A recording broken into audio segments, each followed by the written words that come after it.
What's up, Ann Brothers? I'm dancing. Mic drop. That's right, you're dancing. Oh, I did it right this time. That's right. The beat is dropped. We can officially start the Just show dropped. because the beat is dropped. Oh yeah, that is super dancey. It really is. I know. Thanks for providing us this music, StreamYard and/or YouTube.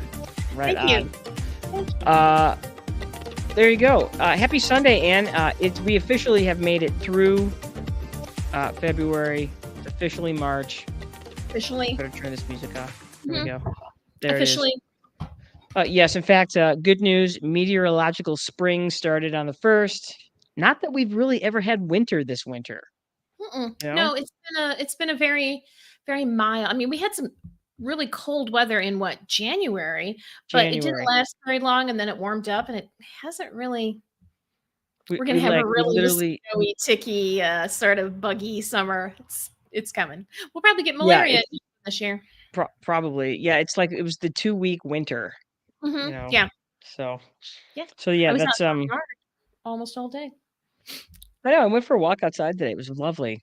Mm-hmm. Yeah, me too. It was kind of warm and breezy and springy and just super nice. It was awesome. I loved it. Me too. I know. I wish I could lie and say that I didn't love the winter we had this year, but I did. Even though it's going to be a ticky, buggy, spidery, malaria-infused summer. God. It is, but right now I'm so happy. Indeed. I have good news and bad news for our viewers. The good news is here we are. The bad news is we originally planned a Universal Yums tasting today, but unfortunately I am under the weather, and Ann and I did not feel like being in the same household would be a good idea and sharing Universal Yums treats. So Ann's going to do the bulk of the work today, and we're doing it from our own homes. That's right. So I know. So I'm going to go ahead and bring this up so that you could see it. I'm going to add it to the stage. There it is. Yay. It's the Turkey Vultures, my favorite bird show. My favorite birds show. You don't have a bird. So exactly. I do not. You can't have cats and have birds. I mean, maybe you could, but my cats would be like hanging off a cage, you know. They're like, why is the food in here? The food should be in my tummy, not here. I know. I get it. Yes. So punctuation is important. This is Ann's favorite bird. Ann's favorite birds show. There you go. There you go. There you have it. I'm going to go ahead and do the welcome back. For those of you that are new listeners, this is your welcome synopsis. For those of you that have been coming back and listening to us, you get to hear this again, but we keep adding new stuff to it. So you can thank Ann Brothers' brain for that. We are Anna Janice Brothers. This is the Brothers Sisters Smart Dumb Fun. We did not just make up a name and give it to ourselves. We are actually Ann and Janice Brothers. Brothers is our last name. Neither of us, we both got married, and neither of us took the last names of our husbands because this name is too cool to just give away. I know, exactly. I'm like, what? Yeah. And my husband's last name is Williams. I'm like, you want me to go to the end of the alphabet when I've spent all of my life near the beginning? Yeah, I don't think so, bro. Exactly. And not only that, now I did give Joe the opportunity to take my name, but surprisingly, he did not do that. I offered Duncan the same thing. I'm like, come up towards the front of the alphabet. He's like, no, I think I'll keep my name. I'm like, fine, me too. Fine. And I'm keeping my name too. Suck it. No, that's completely unfair, but you know, so be it. I just like it when everybody calls my husband Mr. Brothers. I'm like, that's right, he is. I was like, Miss Brothers, what's Mr. Brothers like? I used to love that. Me too. All right. So Ann and I, we are in our 50s. We are Gen Xers, and that means we still write the occasional check, but we also know how to use Venmo because that's what Gen X does. We live in the past, we live in the future, we are in the present. There you go. There we go. Yes, Ann, go ahead and take over. We talk about smart stuff, dumb stuff, fun stuff, or any combination of the three. We are not cool, hip, or sexy, and we know this because we have favorite birds.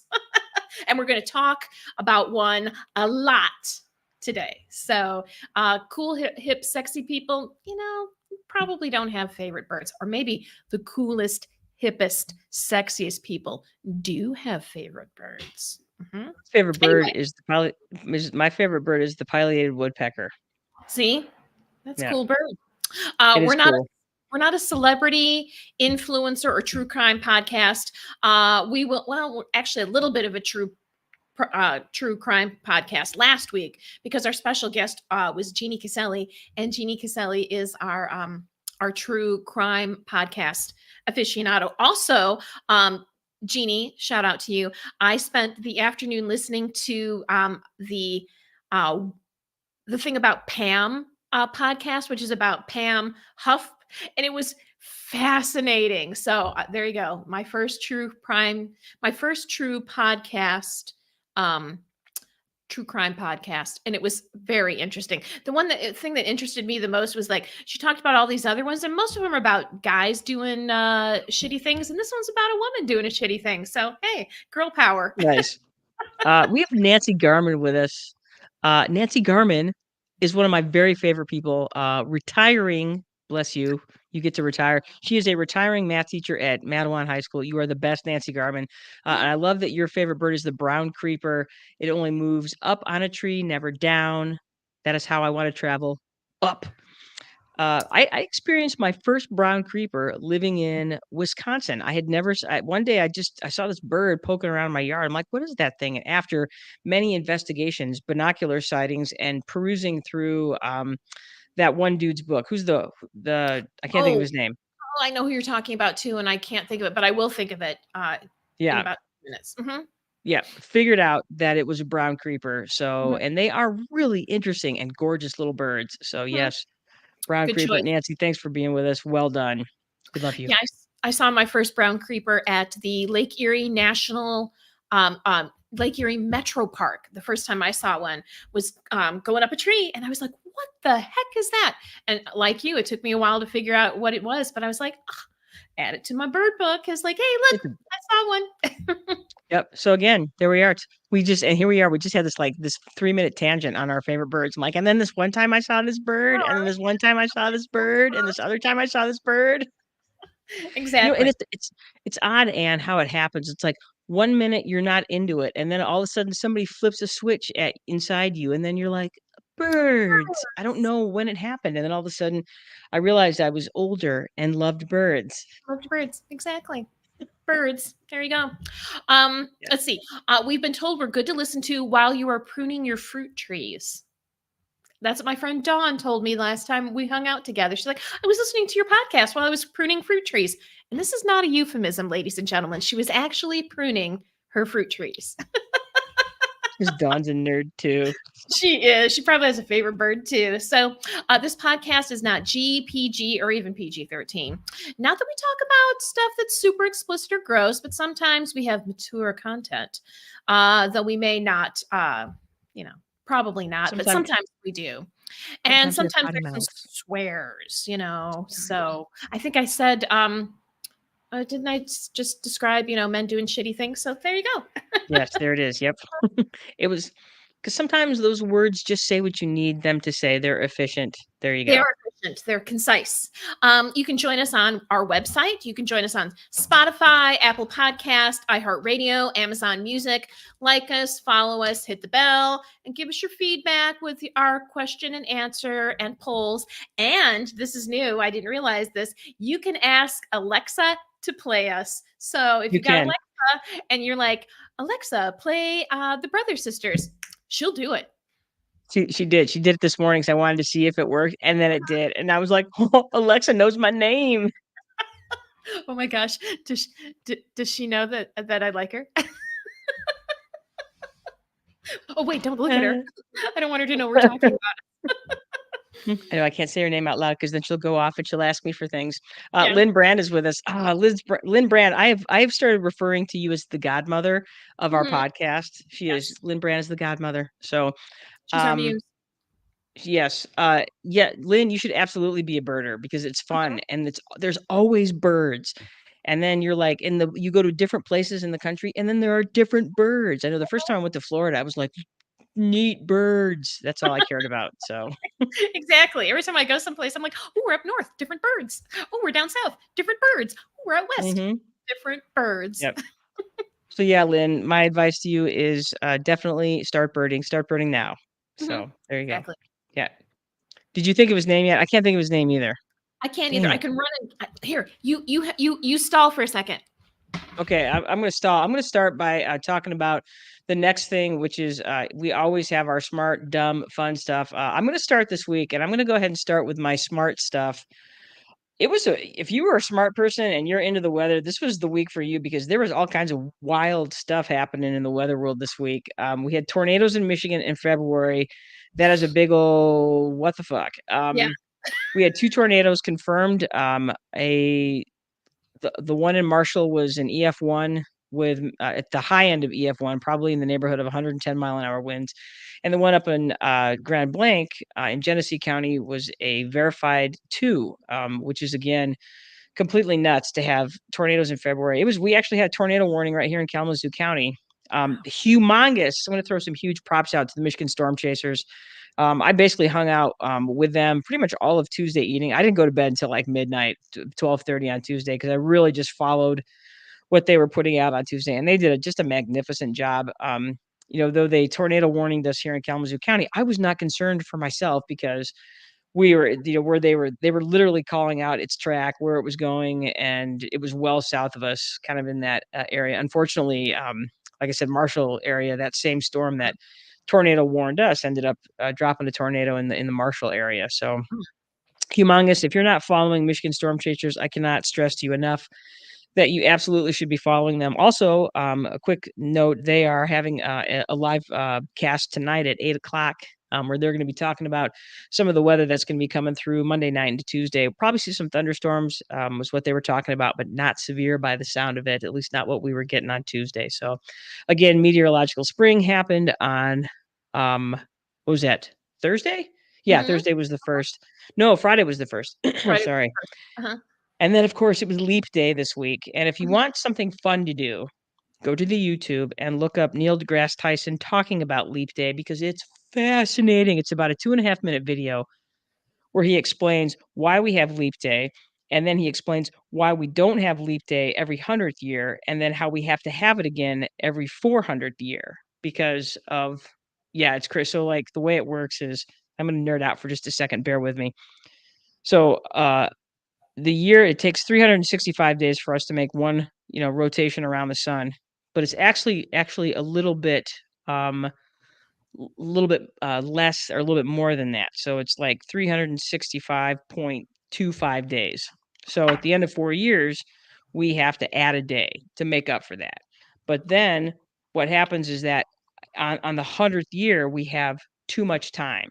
So on the 100th year, on what should be a leap year, we don't. It just stays a regular year, except every 400 years, you have to put that day back so you get a leap year back. So, for instance, the year 2000, we should not have had a leap day, but because it also happened to be the 400th year, it was a leap day year. I know, right? What now? What now with the what now? What now? Well, wait, hang on.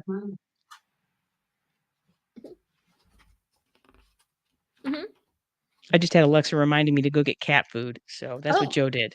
So yeah, good job, Alexa. Thank you. Good job, Alexa. Okay, yep. Good job. Of course, if you want to go back into our archives, you can listen to our interview with the Storm Chasers. So, in case you're unfamiliar with them, I suggest you go back through our archives for Brothers, Sisters. And you can listen to an excellent interview we did with 5 of the Storm Chasers, Michigan Storm Chasers, and learn about them. And then you can follow them as well. They hit 100,000 followers this week too. So, and I think they hit a lot. And again, their storm coverage on Tuesday was excellent. I didn't even bother with the news. I just listened to those guys because I felt like they were right on the money, because not only did they have guys out in the field chasing, but then they had 2 guys right there on the radar, showing the radar, tracking the storms that were running through. So they put in a lot of work. So if you're able, definitely follow them, throw some money their way, keep them doing this really amazing thing that they're doing. Okay. And what about you? What about your smart dumb fun this week? I did something fun this week. Our friend Annette May who, if you go back into the Brother Sisters archives to Yeah. listen to the podcast, you'll be able to meet our friend Annette May, who is a cicerone, which is beer. I think it's Latin for beer wizard. We do discuss that. Anyway, she works at Schoolcraft College in their culinary arts program. Doing beer stuff, of course, but they have a very good culinary arts program, and I think it's once a month. It might be once every 6 weeks, but they do a dinner. And Annette invites a group of us, probably once a season to go and have dinner there. And so we did. And they do kind of a buffet style. And this time the theme was Mediterranean, Middle Eastern, North African. And the food was Nice. exceptionally good. So there was 10 of us. We had fun. We laughed. We ate amazing food. We drank amazing beer. My favorite thing was one of the desserts.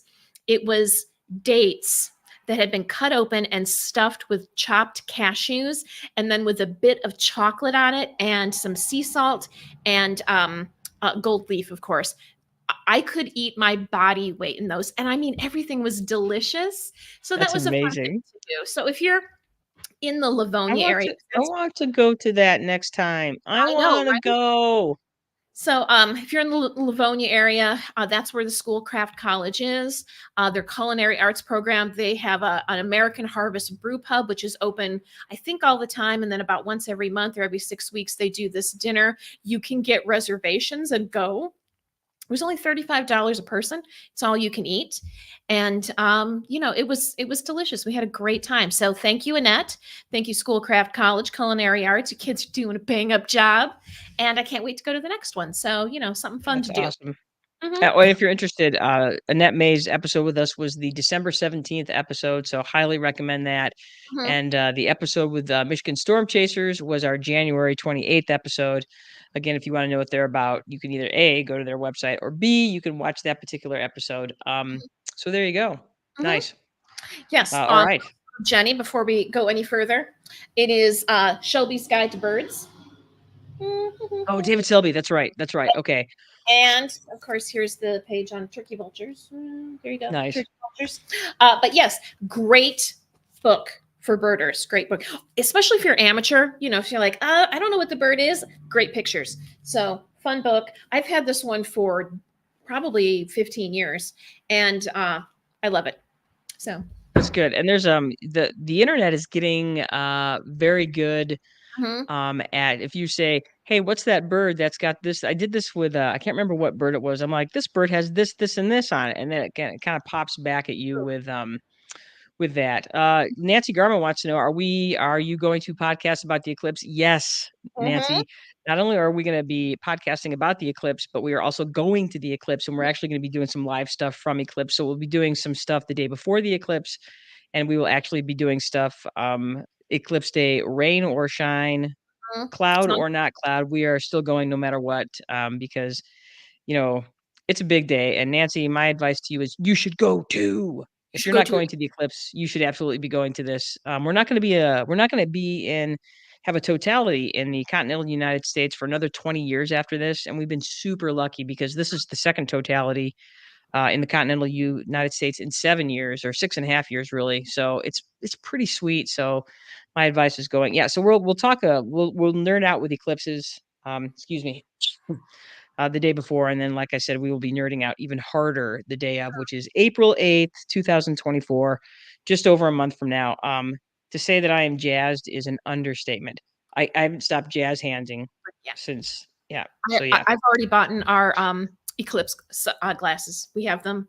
good. Because last time there was an eclipse, you couldn't find them. So No. I was like, I'm getting these early. I think I got like 6 or 7 pairs. I got extra in case, like, because it was like, yeah, I'll sell them, but I know I won't do that. Like, we'll get there. Some kid will be like, I don't have any glasses. I'm like, here you go, little girl. Here's some glasses for you.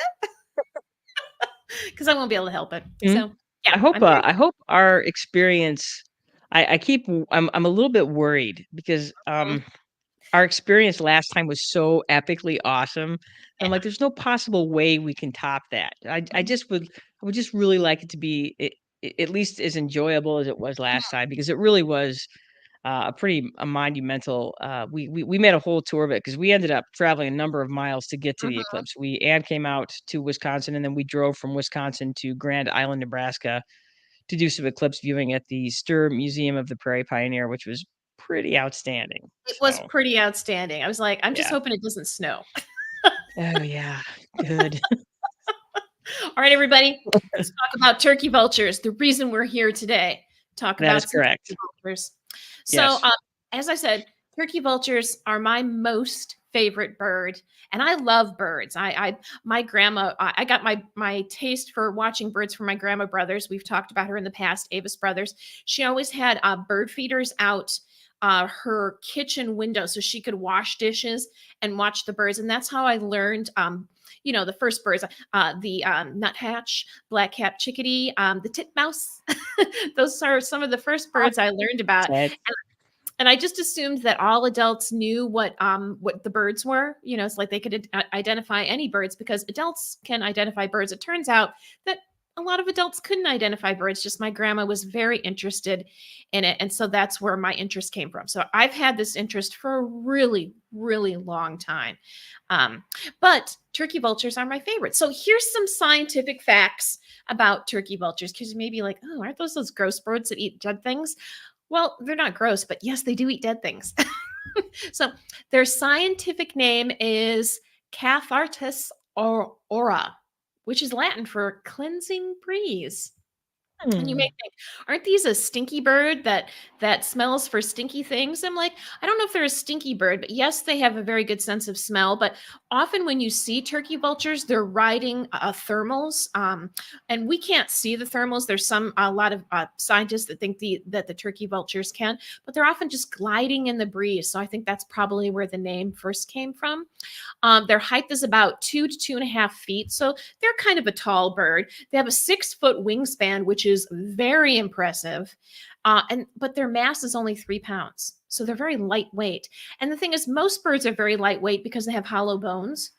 So, that's, one of the reasons why they can fly. It's because they don't weigh very much. So, but you also think of it too as like, this is a bird that's tall and has this big wingspan, but it only weighs 3 pounds. So it doesn't have a lot of muscle. So the more gliding you can do, the more energy you can save, the further you can go. So that's also quite impressive. You see with a lot of like larger birds like raptors or geese or even blue herons, they are constantly flapping. Constantly flapping.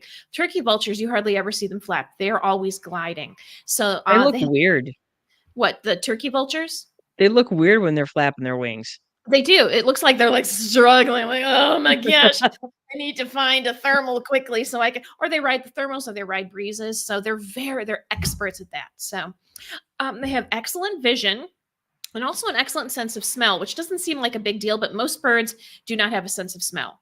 And these are one of the few birds that do, which is good because what they usually eat, their diet is they're scavengers of carrion, which means dead animals. So if you can smell something dead, you can hone in on it and get there faster. So it's a good adaptation. So they have a good sense of smell to smell their number one diet, which is dead stuff. They nest in protected areas, but they don't build nests. So, like you see, like robin's nests, that's a common thing to see, or sparrow's nest. They will find an area that's like either in a cliff, protected cliff, or in a barn, or in a hollowed out tree, and they will lay their eggs, but they don't build a nest. They don't collect twigs or anything. They just lay them on a flat surface. So that's how they nest, but they don't build a nest. I guess I knew that, but I had forgotten that. And I'm gonna interrupt you real quick. Sure. Jeanette Vieta Ferguson is with us, but she's taking off on a plane. So we will catch up with you later. Cousin, it is great to hear from you, and we need a visit and soon. Mhm. So And and I it's her know favorite bird too. and I did know that. I did know that Jeanette's favorite bird was turkey vulture because she has excellent taste. So Right on. there you go. Another bird that does not build a nest are owls. Owls do not build nests. They nest, but they don't build a nest. In fact, sometimes they will take over another bird's nest. Great horned owls are famous for taking over an eagle's nest, but they don't build it themselves. They can glide on thermals, gliding up to 200 miles a day. Imagine traveling 200 miles and never having to flap your wings. That's awesome. It's it's bitchin' is what that is. It's amazeballs. They don't have a syrinx or a voice box, so they don't sing like a lot of birds sing or they make noises. Turkey vultures just hiss. So if they're feeling stressed or if they're trying to ward, off a predator, they'll hiss at them. But they don't. Make a song. They don't make a call. They just hiss because they don't have a voice box. Interesting. Isn't that Yeah, interesting? So a lot that of birds is. will they'll like claim territory with a song or look for mates with a song. Turkey vultures do not do that. So, what makes a turkey vulture so successful? Because turkey vultures in America are quite successful. They're not endangered here, though they do encounter problems with humans. Basically, they do very well with us. We provide things they need, dead stuff. So I'm always impressed with an organism that can survive around humans because we're terrible at organisms. We're real hard on them. But turkey We are. vultures, mhm, I was just going to say that we're in the midst of a mass extinction right now that we're causing. Yay! Good job, yay, humans. for Yep. us. So anyway, a lot of people don't like turkey vultures because I think they're ugly, because they have a bald head. But this is actually, it helps them keep clean. A bald head is easier to keep clean. So let's say you're on a deer carcass and you got to get inside the deer's, guts, the stomach area to pull out the good stuff. Well, you're going to stick your head in there and your head's going to get all gooey. So if you have feathers, then all that goo is going to get in your feathers and it's going to be gross. But if you have a bald head, it's much easier to keep it clean. And turkey vultures, if nothing else, are like all birds. They like to keep clean. They don't want to be a dirty bird. So bald head helps you do that. They have a dynamic gut biome. So that means the bacteria in their stomach and intestines allows them to eat things that would kill other living organisms. And things that they can ingest with no problem are botulism, anthrax, salmonella, the big three. So stuff that would, you might think, oh, a lion's really tough, because it can kill and eat something. I'm like, yeah, but can it come back 10 days later and eat it? So another excellent fact. I imagine as scientists do more studies on the gut biome of turkey vultures, we may find our next antibiotics through this. So that's also an impressive adaptation. I Yes. love this one. I love this one. Turkey vultures, they don't have big claws. They're not super powerful. They defend themselves by throwing up on organisms that they perceive as dangerous. So they're like, hey, I feel threatened.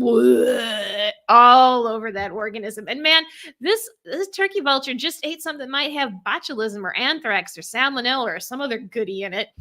And you're like, I got to Yeah, that tell would you, work on me. That would if you totally want work to on me. I'm like, yeah, I'm gonna kill it. clear an area, just throw up. It's like, oh, I'm feeling a little crowded. You throw up on somebody, you throw up in the general area, people scatter. Jenny, you know this from teaching in middle schools. If there's a fight going on, they all crowd in. They can't get close enough to a fight. But if some kid throws up, they scatter, right? I had that happen, man. Some kid had a crowded hallway. This seventh grader just unloads. I mean, I've never seen a kid vomit like that. And I'll tell you what, man, he cleared a path. Exactly. And that's what the turkey vulture is doing. He's like, hey, I don't have to expend too much energy. I don't have to fight or defend myself. All I have to do is vomit on you. And All I it have to works. do is Like, vomit like a seventh grader after taco bar. Right on. exactly. Clear a path. Now, this is another thing that turkey vultures do that make them a little, that may it doesn't make them huggable. And that is to keep cool, they will urinate and defecate on their legs. So it allows, it evaporates. Evaporation is a cooling process.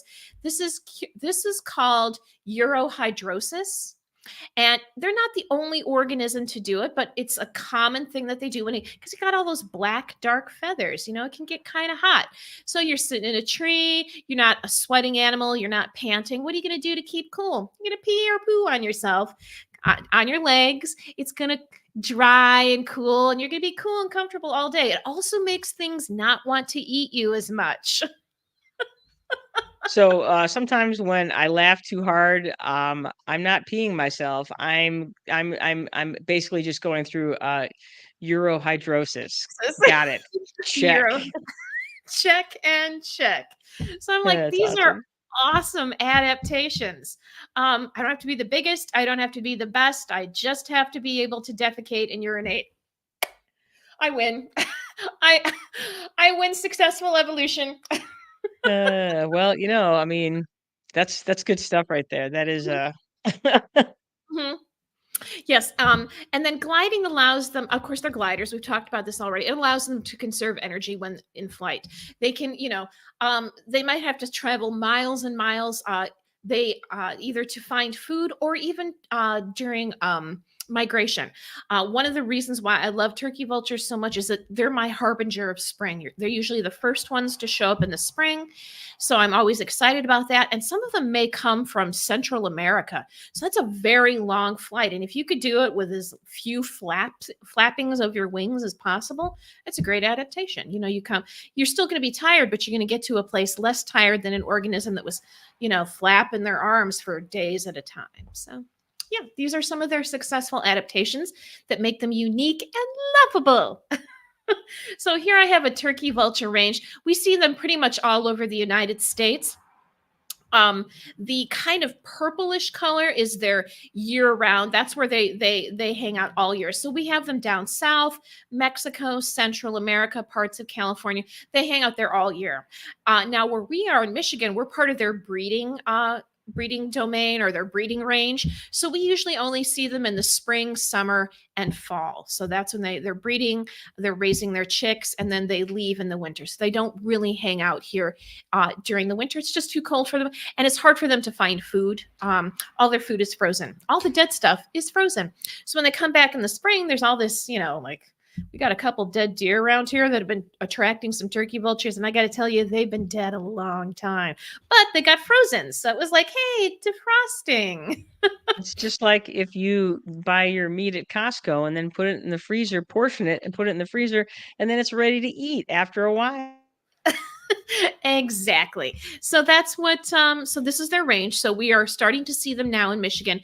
Usually late February into March is when you first start to see them, but they're really going to start kicking in. We'll start seeing them a lot more in April and May. So that's when, and then we'll see them all summer long into the fall, and then we'll start seeing them leaving again too, and probably about September, October. Some of them hang out. You'll see a few hang out until November, but most of them get out of Dodge while they still have plenty of time. So yeah. I feel like they never left this winter. I was seeing Yeah. him back in January, in our travels to Battle Creek to go to Horrocks that, I'm like, I saw a turkey vulture and I had to look twice. I'm like, did I just see what I thought I just saw? So it's Yeah. weird. Yeah, I saw turkey vulture in December, which was unusual. But you know what else I saw a couple times this winter was blue herons. I saw blue herons in December and January, which makes me think that they were here all year. So yeah, It's as long crazy. as there you go. So you may have seen a turkey vulture doing this. It's called a horlictic pose.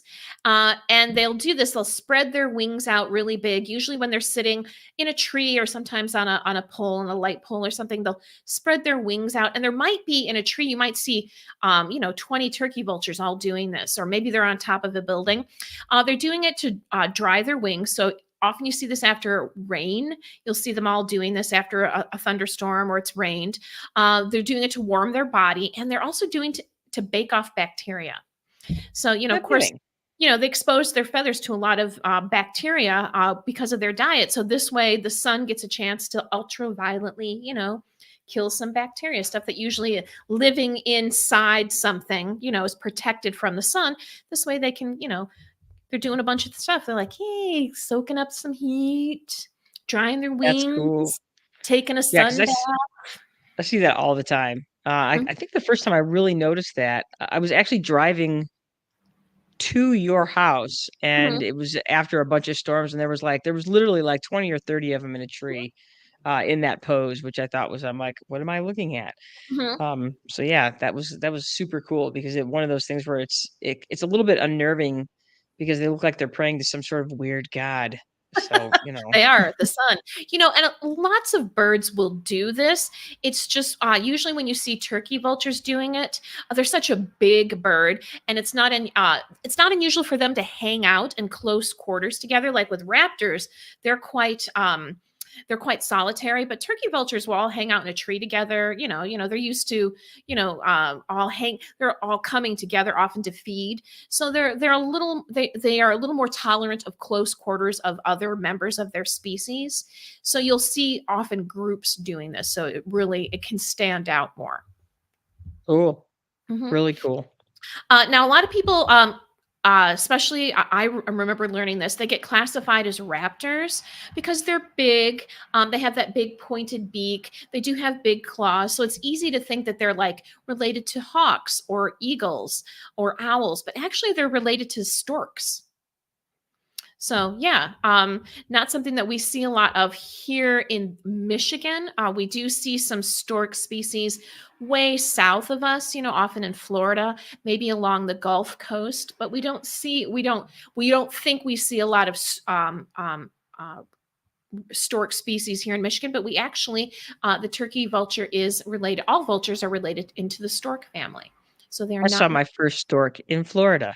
Mhm. Yeah, that's usually we don't get them up here in Michigan very often unless something's going on and they get lost. But yeah, we usually don't. They like it warmer. So, I have a question for you. What's in terms of size difference, which is bigger, the black vulture or the turkey vulture? They're about the same. One of the things that turkey vultures have never been documented killing an animal. They stick strictly to stuff that's already dead. Where there has been some documentation of black vultures killing young livestock. So Hmm. that's one of the things. They are really about the same size. In fact, you often in areas where you see black vultures, we don't really get them here in Michigan, but down south, they're often hanging out together. So, and they're about the same size. Yeah, 'cause, I like I said, in on the rare occasions that I've been in Florida, that was I was at the Everglades, and I saw my first black vultures there, and, they are impressive. That's for sure. Yeah, they are. The first time I saw a black vulture was when we were down south, and I got a really good look at them when we were in Texas. One of the ways that you can identify turkey vultures when they're flying is that splayed feathers at the end.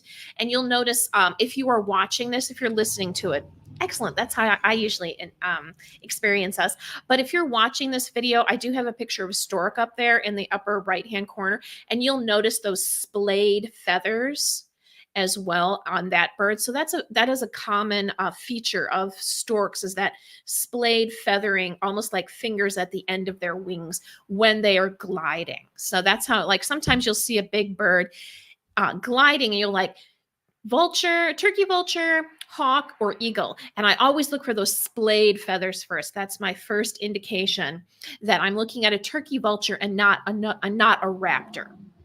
Well, and that's what I did when I was looking at that big bird that I saw outside of Battle Creek in, late January.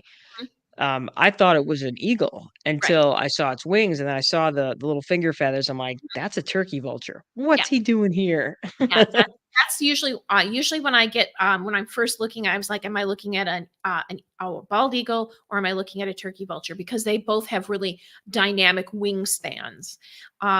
So yeah, it's either one of those two, and that again, splayed fingers, la la la, and that's a stork thing. Dork. There you Mhm. go. Love it. Turkey vulture predators. Turkey vultures, I'm going to say this with a caveat at the end. So turkey vultures don't really have something that preys on them consistently. And that's because it eats deadly food, it throws up on threats, it secretes waste on itself. This is all very discouraging to a predator. You would have to be crazy or desperate to eat one. Having said that, desperate times, eagles have been known to take turkey vultures. Great horned owls have been known to take turkey vultures, even red-tailed hawks. But it's very unusual because, you're like, oh, isn't there anything else? It's like when you get to the end of the stuff in the refrigerator, I was like, oh, Where Do you're I like, "I'm not sure how long this has been in the refrigerator, but there's nothing else, so I'm gonna risk it." I'm gonna risk it. Exactly. And that's what the turkey vulture is as prey. It's like it's either this or starve. So, so again, it's not like it's, nothing ever preys on it, but it's not the first, kind of like a skunk, not my first choice. So Do what you gotta do.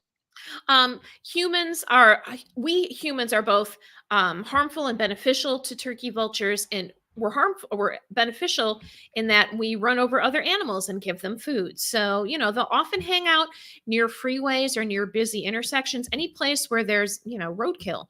We do supply a lot of good roadkill to them.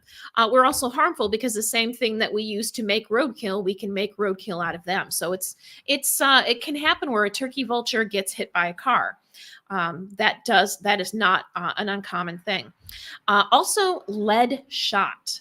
If you are a hunter and you're using lead shot and you're leaving like those lead waste in the in the forest, like say you kill a deer and you gut it and you leave the guts along with the lead shot in the guts, the turkey vultures aren't picking out the lead shot, they're eating it, and then they get lead poisoning, which is deadly. So that's another area where they are we're honestly we're helping them, that we're probably their worst predators, and because of our carelessness.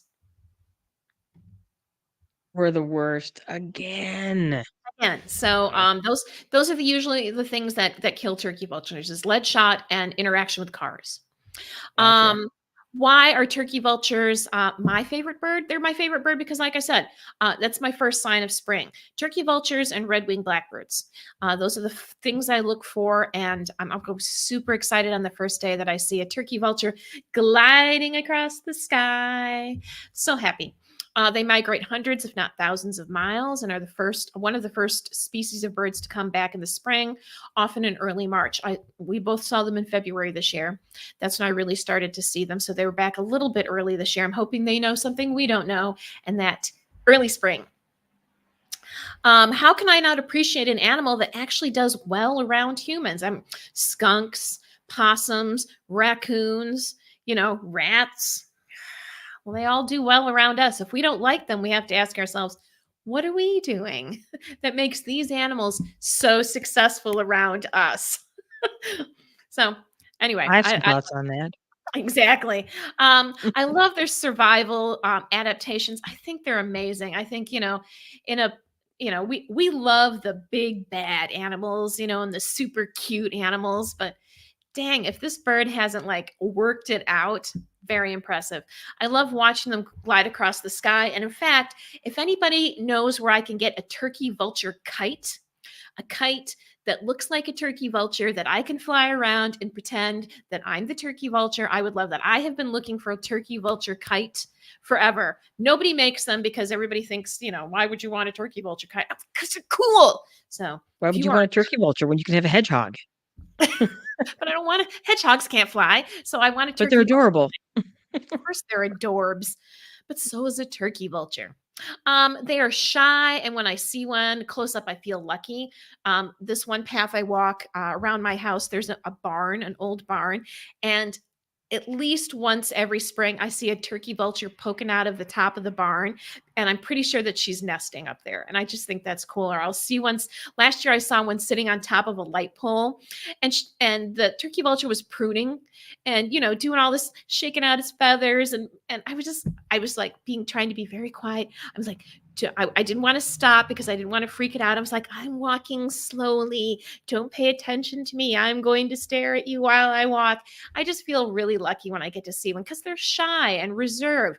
They're not interested in me in the least. And they shouldn't be because humans are terrible. But I feel really lucky when I get to see one up close. And I have a soft spot for misunderstood animals. I love bats. I love spiders. I love snakes. I love turkey vultures. Why? Because they're important. And they don't have to do anything for us to be amazing. So I think they're amazing. So I love you, turkey vultures. Good job, turkey vultures. You're amazing. Amazing. So because turkey vultures are not the most popular animal, it's hard to find books about them.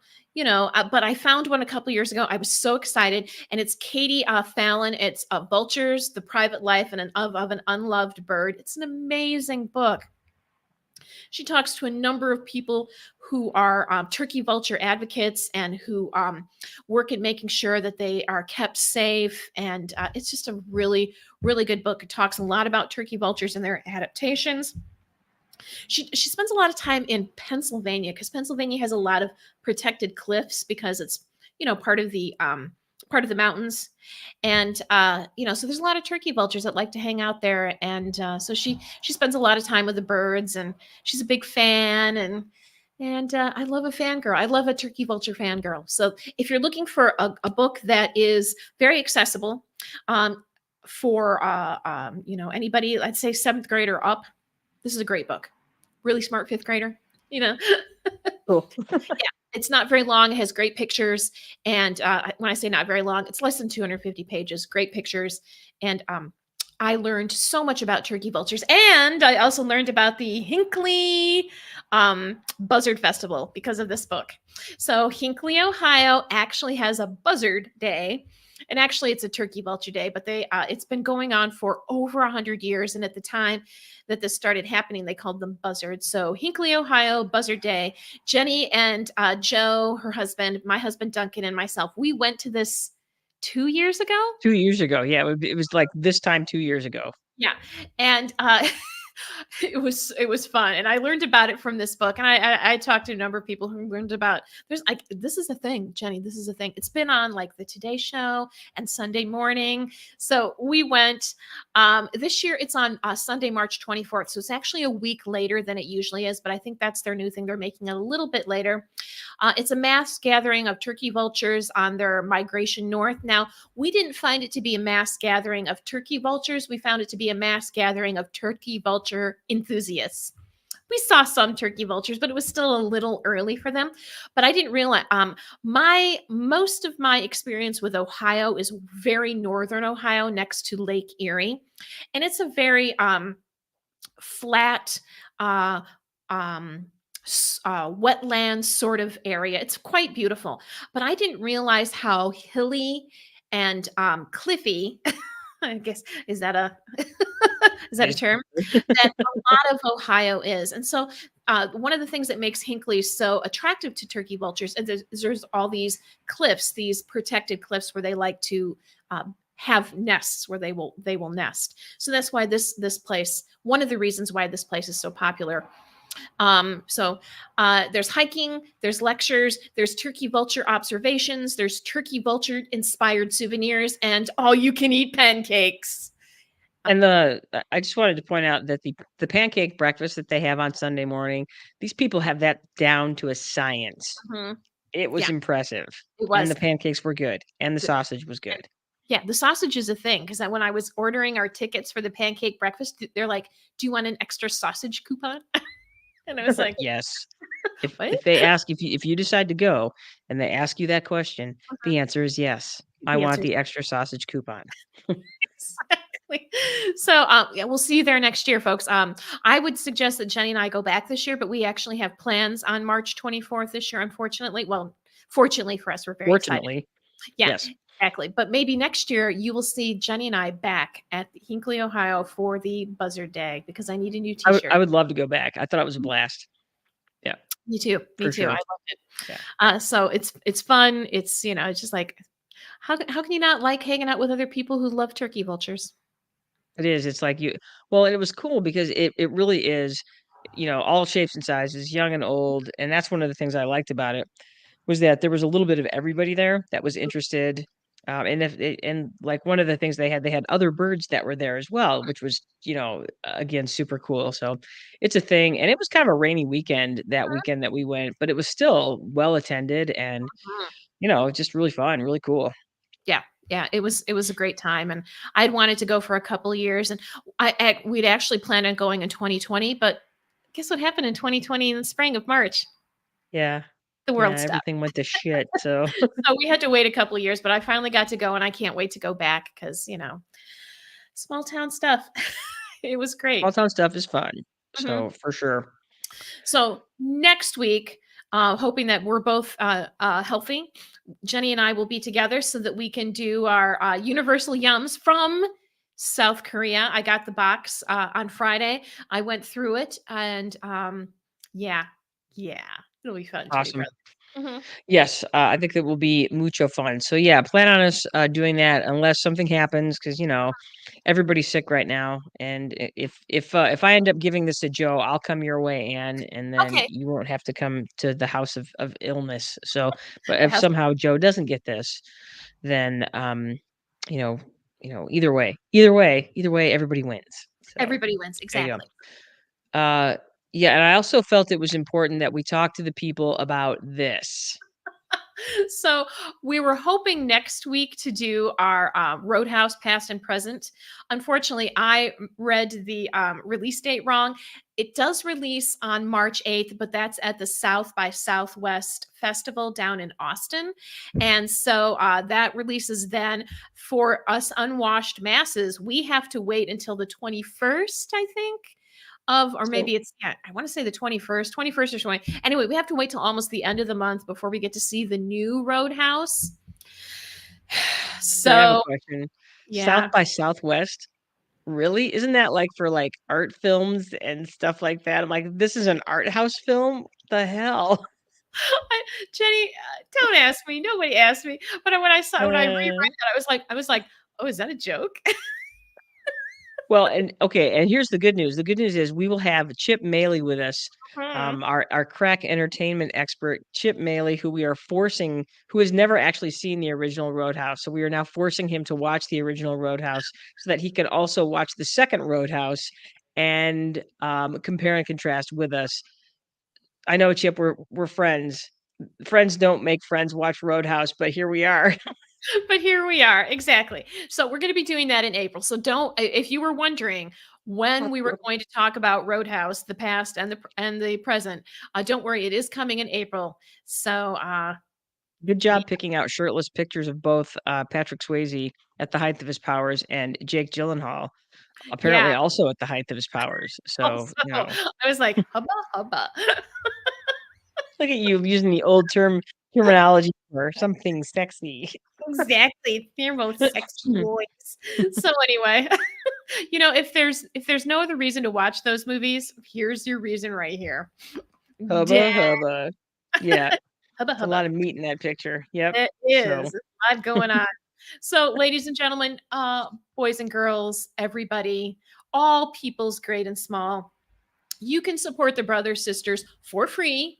A great way to support us without having to drop a dime is to please like, follow, subscribe to us on Spotify, YouTube, Instagram, Facebook, Apple Podcast, iHeartRadio, and Amazon Music. And who was it? Our friend Chip, who is going to be on our show when we talk about the Roadhouses. I believe he's listening to us now on iHeartRadio. He was very excited about that. So yay! So you can find us on iHeartRadio. Ask Alexa; she'll tune you in. It yes. costs you nothing. Clicking costs you nothing, and it brings you so much joy. So put the word out to your friends and family, and like, follow, subscribe. It won't cost them anything either. Tell them, hey, tell them to tell their friends. Like, follow, And subscribe.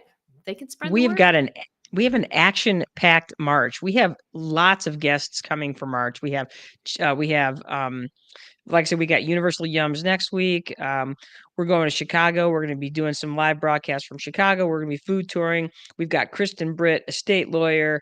We've got Bailey Sisnoy, who's going to be from Detroit History Club. So yeah, it is going to be action packed in the month of March. Action packed. Oh, you know what? It's That's funny, right. Jenny, because Jeannie said that our guest from last week, Jeannie Caselli, said that we need to have something that we end our show with. And when Chip texted me about the iHeartRadio, his last thing was like, "We're heroes. You're welcome." I think that should be our closing, our tagline for closing. We're heroes. Yeah, You're you're welcome. welcome. Yeah, Chip, leave it to Chip to come up Mhm. with that fantastic line. Yeah. What was yours, Anne? We're tired and we're going to bed. Exactly. It's dark out. I'm going to bed. Actually, "We're Well, heroes, you're welcome" was mine. It was just like he was pointing that. I was like, "Oh yeah, that would be a good way to end it." that would be a good one. Mhm. And besides, And besides, we are springing forward next week, so it won't be as dark out when you go to bed. So now you're gonna have to stay up later because it will be lighter later. So And there it's you go. easier for me to stay up. I think I always hear people complaining about when we spring forward. I love it. I want it to be lighter more. So I actually like it. But yay, more light. I don't have Cool. to go to bed so Cool. early. I know that I've become in my old age. Um, I tend to go to bed pretty early anyway, but now as an older person, if the sun goes down, I go to bed pretty early Mhm. still. Yeah.